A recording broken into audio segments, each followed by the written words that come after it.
I think we should start at the beginning. At the beginning? In the beginning. Was the word, yes. Can you hear me at the back? Good.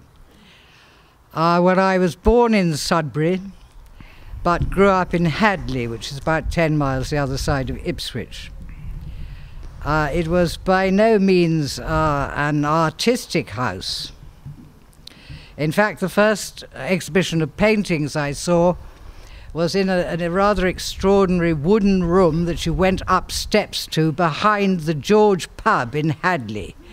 And it was portraits of prize bulls done for local farmers by a lady with an Eton crop in jodhpurs called Tony Stoney. She farmed with someone reckoned to be her sister. I leave that with you. So these are the first paintings I saw, and then I remember my mother driving me out, I think to Polstead for some reason, and there was a house on the left and a big sign saying Artist Studio Open. And I was very young, and so my mother thought it'd be interesting to go in, and we went in, and I said nothing at all. And when we came out, my mother was making polite remarks about these paintings. And she said, "Why didn't you say anything?" And I said, "I thought they were so awful, I'd better keep quiet." But one of the more important things my mother took me to in Sudbury was Gainsborough's house. And that's in Sudbury, as you know, and that's where I really saw real paintings for the first time. And it's why I'm a great supporter of Gainsborough's house in Sudbury. And it was extraordinary to go into a house, obviously where Gainsborough lived, and to see those magnificent paintings on the wall. That was quite extraordinary. But as a child at my first school at Hadley Hall, I suppose I was a bit odd from quite an early age, because I remember Uncle Tom's Cabin being read to us, and the fashion was in old arithmetic books with squares in, you know, making wonderful patterns with more and more exotic crayons. I mean, if you had a gold crayon, you were really in, you know? And so people sat making these decorative patterns in their arithmetic books. But I actually listened to the words of Uncle Tom's Cabin, and I tried to draw the slaves being beaten and other things that were happening in that book. So I suppose that was a bit odd. And then I went on to a school called Amberfield, now deceased. It's where you went if you didn't get into Ipswich High School, where my sister had gone before me, and which I failed to get into. So if you weren't very bright, you went to Amberfield. And there was an art class, and I was 13, and all the other girls were painting, but I was drawing. And so Yvonne Drury, a practicing painter, a real artist who happened to be the art teacher there, came up to me and said rather shyly, "I'm beginning to wonder if you're colourblind, because you only draw, everyone else is painting." So I was quite rude. So I did a painting to show that I wasn't colourblind, and then there was an exam when I was 14, the art exam, and I did nothing but flick paint at people and generally draw attention to myself, because I was deeply in love with a biology mistress who was invigilating the exam. And then I saw the clock, and it was 3:20, and I knew I had to hand in a painting at 3:30. So I did a painting, and when the results came out 2 or 3 weeks later, I was top of art. So I thought, well, it might be worth looking into this a bit, you know, having given up maths at 11 and that sort of thing. So I did look into it, and so thank the Lord for Yvonne Drury, who then encouraged me in the way of it all, and said however poor I might be in later life, I could always afford a bit of paper and a pencil, and that made sense. One could always do it. And so with my first 2 oil paintings, painted in a field at Curtin on the way to Felixstowe, which is actually where smoking began. Yeah, my mother bought me my first set of oil paints and paid for me to stay with Yvonne Drury for a week to learn about oil painting. And so she wandered across this field to see what I was doing. And it was very hot. And insects were sticking to the paint, the painting, the palette, the brushes, the rags, everywhere. And I said, well, what can I do about this? And she said, there's only one thing to do, have a cigarette. So from the moment I had oil paint in my hands, there was always a cigarette. Anyway, these first 2 Suffolk landscapes, I decided by the age of 15 that I wanted to try to be an artist. The only artists known really in Hadley were Cedric Morris and Lett-Haines, who by then the school had removed to the edge of Hadley, the house called Benton End. And I said, very well, I'll go and show my paintings to Cedric Morris to sort of encourage them that it was a good idea. And so it was a sunny evening, and I, with 2 paintings under my arm, I went up to the back door and banged on the back door, and Lett came to the door. Lett was very tall, rather frightening, I suppose. And I said, is Sir Cedric Morris at home, please? And he said, Cedric Morris is having his dinner. And so I said, well, can I wait, please? And so he said, well, you better come in. So I went in, and there was a long table at the end of which Cedric was sitting in state, and Lett was bringing him dish after dish. I mean, who'd heard of couscous in 1960? I mean, come on. I mean, Lett was a great cook, and he was bringing Cedric these more and more exotic things to eat. I'd never seen anything quite like it, and by then Lett would have been on the red wine, I think, yeah, and not eating.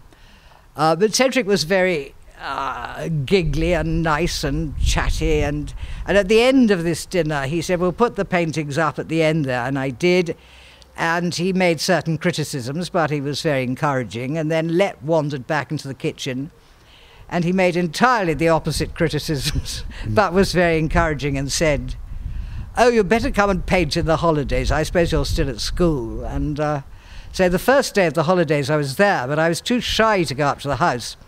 So I painted in the ditch at the end of the drive until a very old painter, who was one of their students, called Lucy Harwood, came out of the house ringing an enormous cowbell, and I went in, and that is really where life began. I mean, I worked with Lett in the kitchen. He would reduce me to tears by the way I cut up carrots, that sort of thing. And when I finally said, Lett, you're making me cry, he said, what do you mean? He said, you don't pick holes in a rotten apple, meaning that I was a good apple, do you see, which gave him complete freedom to be as critical as he wanted. But it was there in that kitchen that Lett said to me the most important thing anyone ever said to me, which he said, if you're going to be an artist, you have to make your work your best friend. You can... In other words, you can go to it if you're tired, if you're happy, if you're sad, if you're randy, if you're depressed, whatever you're feeling, go to your work and have a conversation with it. And that's rather selfishly how I've led my life. And the other important thing he said was that there's no point in trying to be an artist unless you had imagination. So I was very, very fortunate. In the first place, that Yvonne Drury taught art at Amberfield. In the second place, Benton End, Lett and Cedric. And they were totally opposite artists, as you can see from this exhibition here. Cedric painted in his way, very idiosyncratically. Can you tell us something about, I mean, several people have asked me today about Cedric's technique. I mean, it is... I've heard that he, very unusually started at the top left-hand corner and worked his way down. Is that actually, is that real?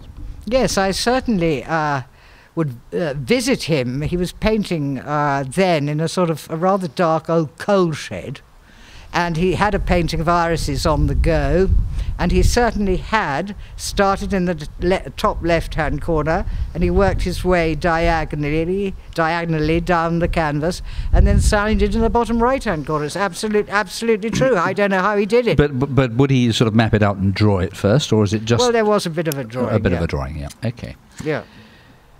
And tell us about Lett's... my understanding is that Lett painted rather less once Benton End sort of really got going and had lots of students, because he was cooking and running the place. Yeah, I mean, in the sort of in the 20s, I mean, it is reckoned that they met on Armistice Night and remained together despite lovers of all kinds coming and going. They remained together until the end.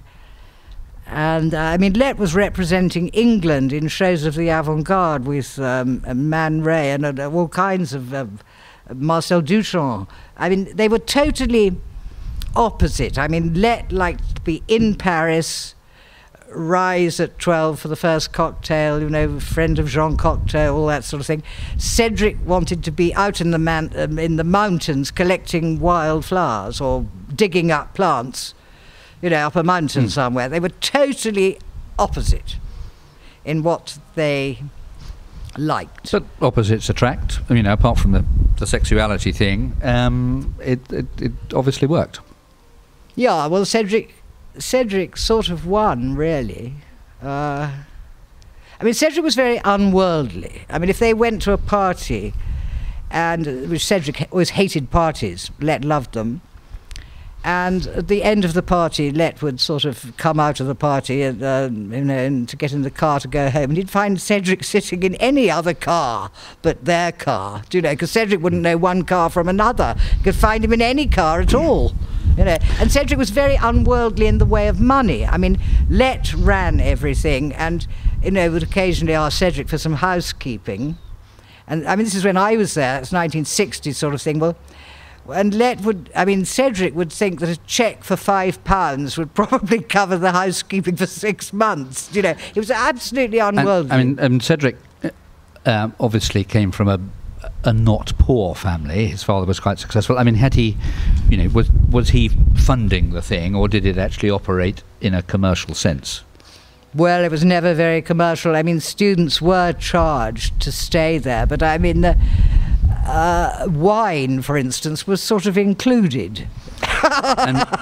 and Lett had this sort of, are there any tax inspectors here?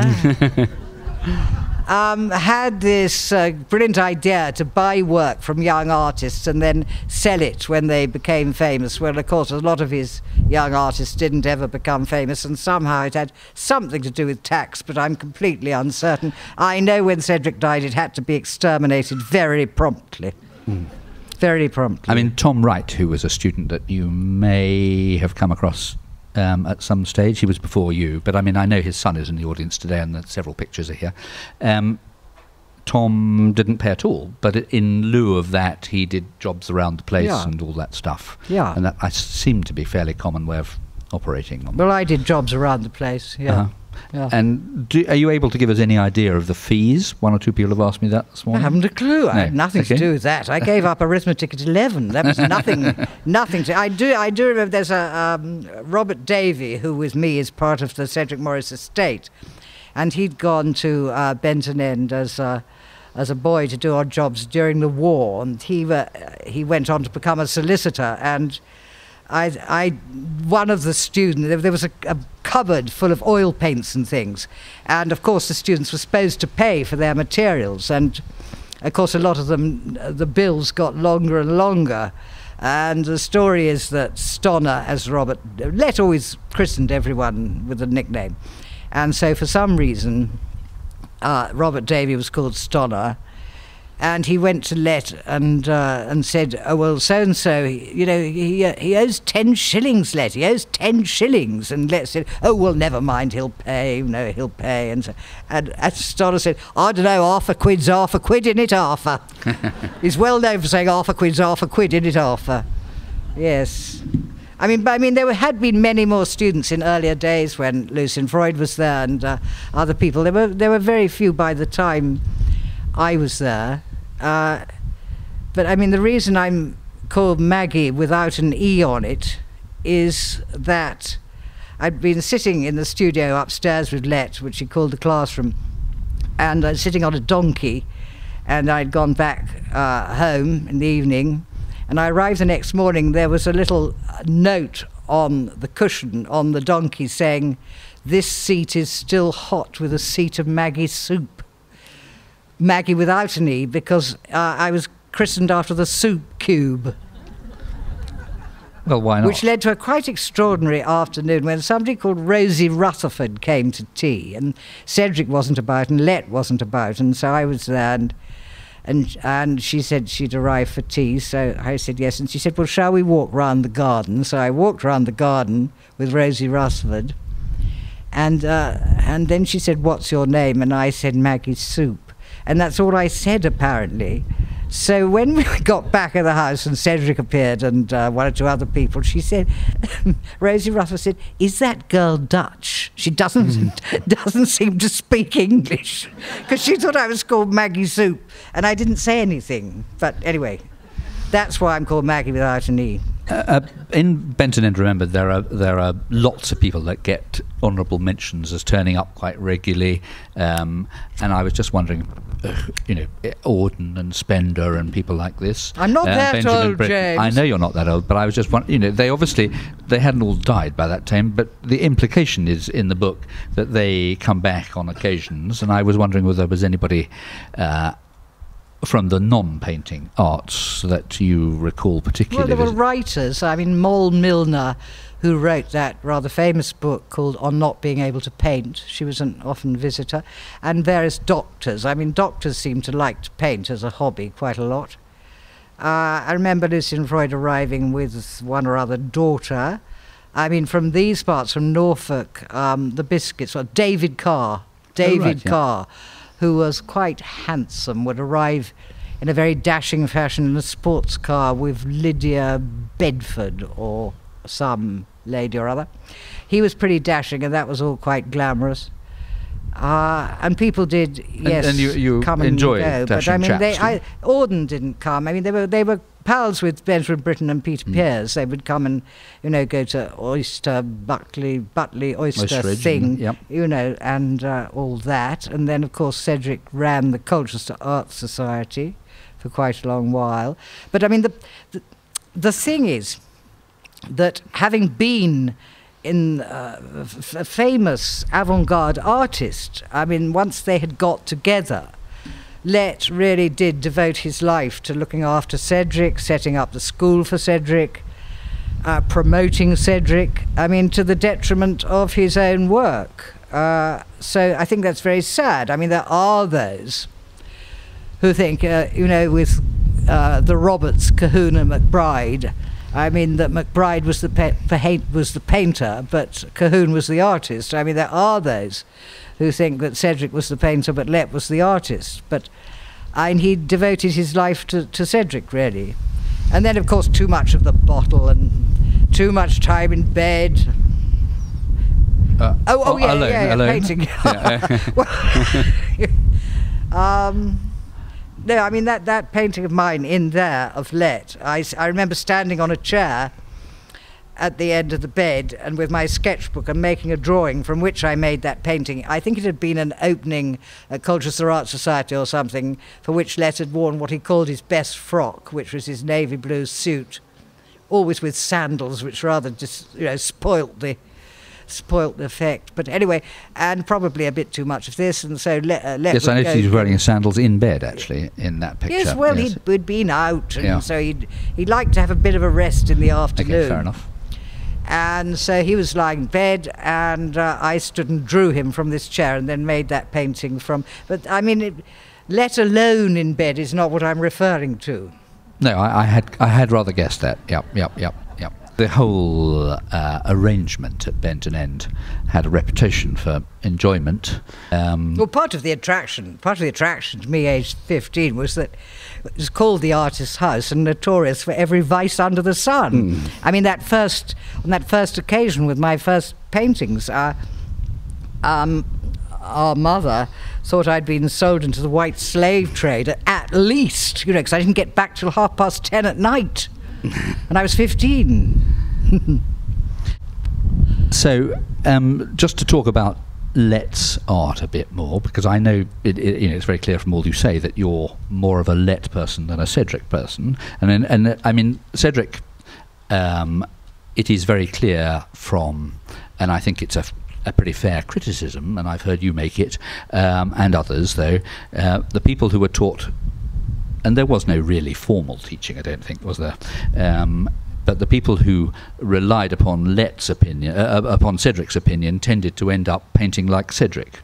Certainly. I mean, you became immediately a Cedric person or a Lett person, and it wasn't just that I worked with Lett in the kitchen, but I saw at once that the Cedric people all tried to paint like Cedric, and I couldn't see any point in that. And but Lett was a real teacher, because he would address whoever it was and try to bring them out who they were. Do you know what I mean? Address you as an individual, you know, and I suppose that's why I still do the bit of teaching I do. I think if you've had great teachers, there is something that you can kind of hand on to other people. You know, I think, you know, art is a gift of the gods which should be honoured and offered back up to them. And so I try to teach in the way that Lett taught, really, for people to find their own voice.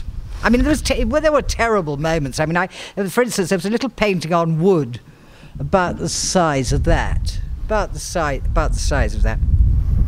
And I'd seen Lett fiddling about with it for ages, you know, God knows, bits of Kleenex, bits of oil paint, bits of this and bits of that.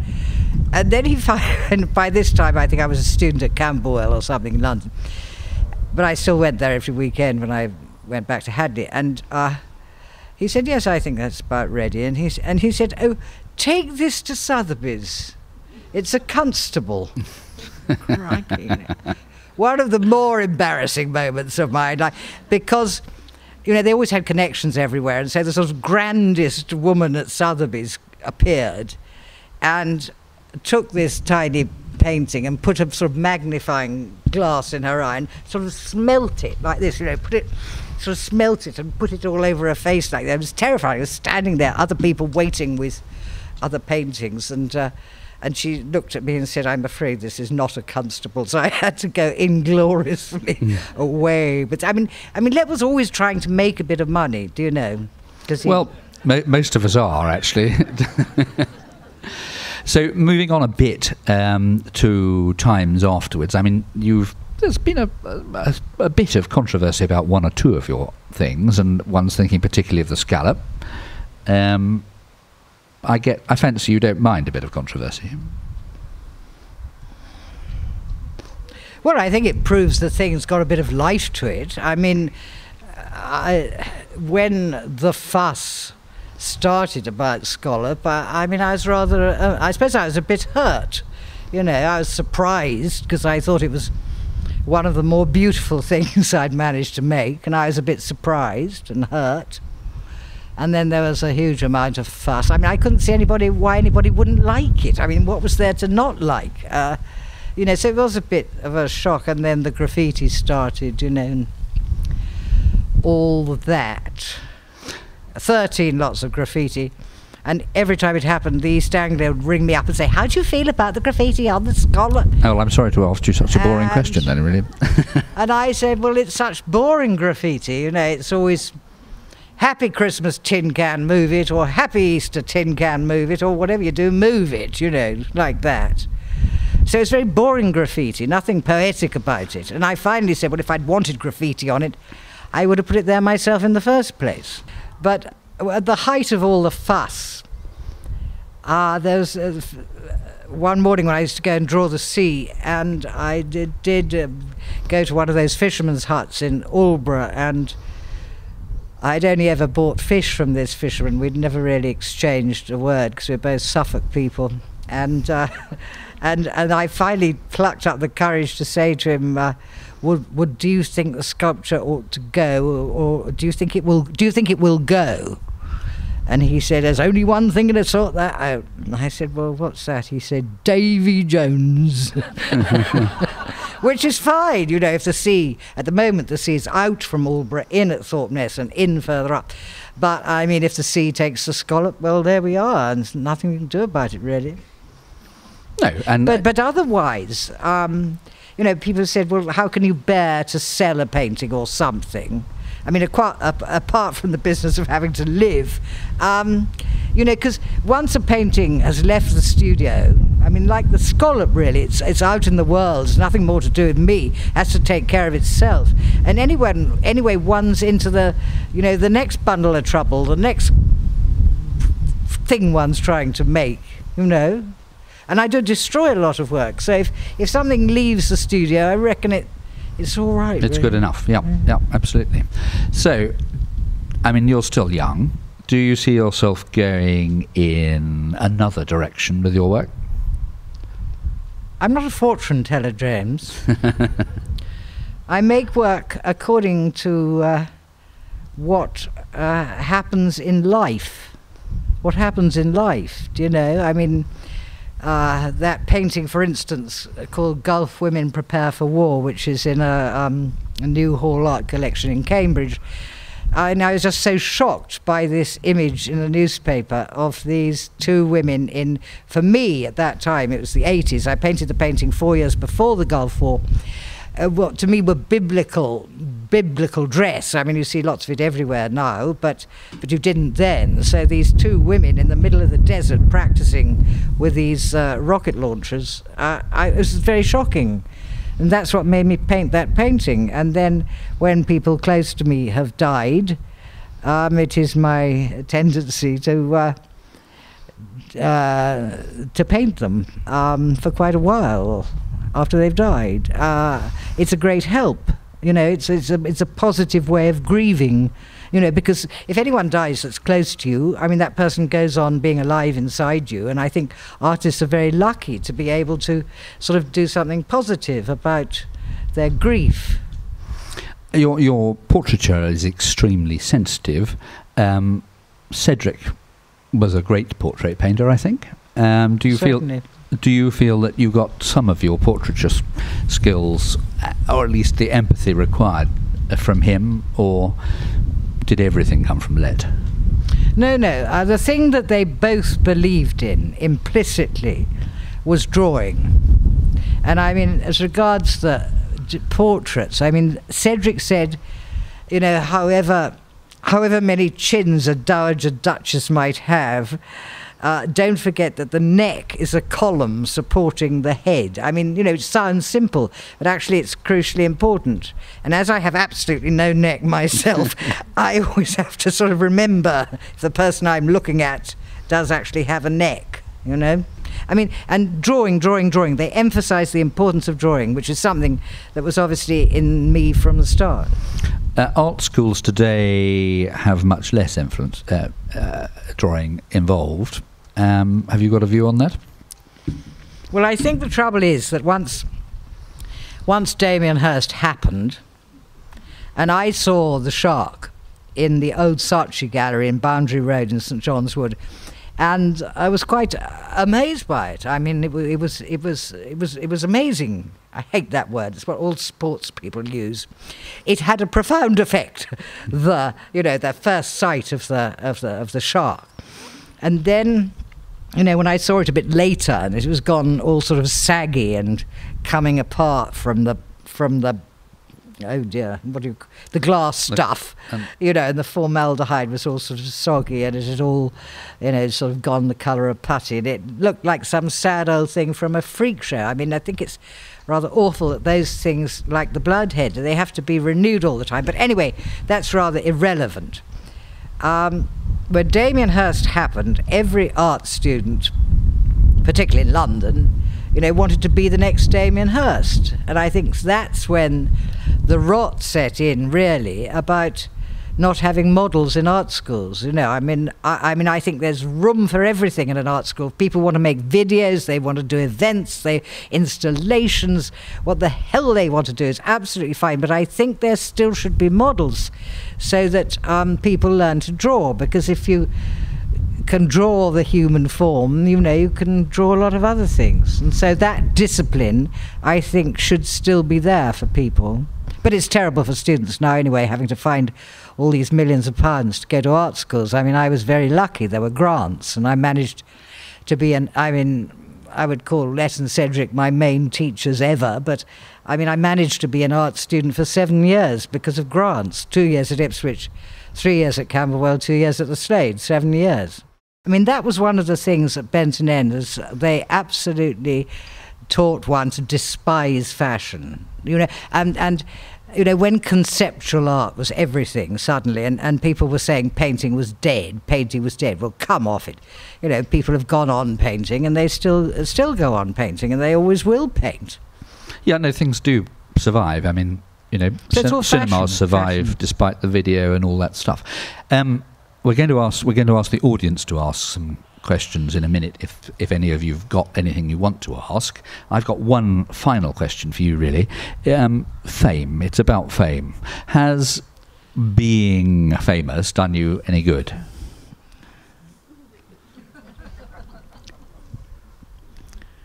Well, yeah, I can think of one thing. I was quite recently. I was fiddling about with a bit of sculpture, and there is a telephone in my sculpture studio, and I didn't really know what I was doing. I was just fiddling about, so I answered the telephone. First mistake. It was British Telecom, and a young man trying to persuade me to have one of these boxes. It was going to do everything. It was going to sort out the telephone, the broadband, the television. I mean, it's practically going to make me a cup of tea, this thing, and it was going to be absolutely free, okay? So he got so technical, I lost him quite early on in the conversation, but he went on and on and on. I didn't know what he was talking about. So I thought the easiest thing to do is say, okay, I'll have one, okay? So this thing arrived in a black polythene bag. And I opened the black polythene bag, and of course I couldn't understand one thing about this blasted box. And so I then saw the bit of paper, and not only had I been charged £80 for it, I had had 2 weeks to sort of say I didn't want it, and it was the last day of the 2 weeks. So after quite a while on the telephone, in conversation with several members of the Commonwealth, I finally got through to somebody called Frank. Okay, so this human voice said, well, top of the day to you is Frank here in Belfast. What can I do for you today? Frank in Belfast, at your service. So I began to talk about the box, and he said, he said, what's your name? What's your name and address? So I said my name and address. And then he said, I'm not talking to the world-famous artist Maggi Hambling, am I? So I said, well, I am an artist, yes. And he said, they shouldn't be bothering you. You might be making masterpieces. He said, are you still painting the waves? I like your waves. Are you still painting the waves? Like that. And I said, yes. He said, it's very cross with this person, bothering you, a famous artist, with this. So I said, well, you know how they call you by your first name, which is very annoying. Anyway, by this time I did actually call him Frank, against all my principles. And so he said, he said, leave it with me. He'll get the sack. He said, I shall get straight in touch with him. Shouldn't be bothering a famous artist like. So then he said, did you see the programme on David Hockney the other night? So I said, yes. So he said, what do you think of it? And I said, well, I quite enjoyed it. I had a wonderful colour, and David's very entertaining, and He said, no, not at all. Not enough about the work. Too much about him. Not enough at all. So where's your next show? And are you showing in Suffolk at all? You're in Suffolk there. Are you still showing in Suffolk? That's good. And you had a show at the National Gallery. That's good. That's good. And the British Museum. Very good, very good. He said, right. He said, I'll sort it out for you right now. You put that back in the polythene bag, take it to the post office, get your proof of posting, nothing for you to pay, and I'll have a word with that young man. And he said, then there was a pause. I said, thank you, Frank, thank you. And he said, I'm here on duty till 5:15. He said, I'm here till 5:15. Do you think Mr. Hockney might be rigging me later on? And that is absolutely true. So that was a good thing that Frank in Belfast had heard of me, and he got rid of the black box. Marvellous. Well, thank you very much for that great story. So we're going to throw it open. I'm afraid there isn't an outside mic. So if you want to ask a question, shove your hand in the air, and then you'll have to yell it at us, and Maggie will respond. So, do we have any questions? Surely we must. Okay, down here on the left. Having seen the Seascape exhibition at the National Gallery, I'm quite intrigued as to what happens to the paintings afterwards. They're quite a monumental scale. Well, five of them were recently shown. Shall I? I don't know whether you could actually hear out there. Could hear the question. He's asking me about the big sea paintings that were at the National Gallery a couple of years ago. I have kept them together as a collection, refused to sell any of them because I think it's a group of work. I would like to show it abroad, one thing and another. And 5 of them were shown recently in Aldeburgh in the Peter Pears Gallery as part of the Aldeburgh Festival exhibition. So, in other words, they have not been sold. How rich are you? Any more questions? Any more questions?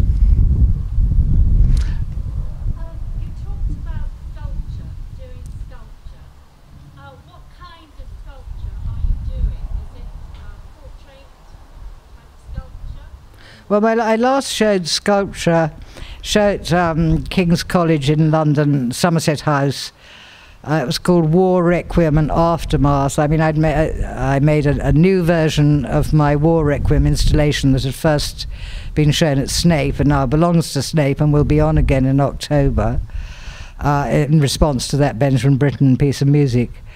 And the show at King's College was called War Requiem and Aftermath. And I had begun to make these sculptures which begin as found pieces of wood. I mean, it's not driftwood. It's, bits of wood I've found all over the place, and I do things to it. And, obviously with dead wood, you can take bits off, you can add bits on. And they are, well, sort of, if a piece of wood seems to possess a sort of identity, I try to bring it out in the piece of sculpture, and I suppose they're like part of the inspiration is sort of half worn away gargoyles on churches and that sort of thing. And you know how in the British Museum people stand for ages and look at some ancient thing, and I mean, you don't know what it's about, or you can see it came from Babylon or something like that, but you have this strange conversation with it even though you don't know much about it. So these aftermath sculptures, which I'm continuing to make, are sort of based on ancient things, but things that are there in some strange place. I mean, I think the purpose of art, and what great artists do, is to bring life and death together, so they're absolutely there together, cohabiting, if you like. When you would look at a Roscoe, for instance, those paintings are breathing, and they take you to this place where life and death is together. And I think that's really the purpose of art. And so these sculptures are this, if you look at one of them, you begin a conversation, a sort of mysterious conversation, if you choose to, in this sort of strange territory where life and death come together. What a fabulous answer. Any more questions? Right at the back, Piers. Be with you shortly. Is there any truth in the story that you were asked to do a portrait of the late Queen Mother? Someone commented that you might be a bit risky. Well, I was asked if I'd like to paint any of the royal family. It's quite a while ago, and the only one I really wanted to paint was the Queen Mother. And so my stuff was sent along to the palace from the National Portrait Gallery, and it was decided I was a bit risky. I did refuse to paint Mrs. Thatcher because a work of art must be a work of love, however corny that sounds, and what I felt about Mrs. Thatcher was not love.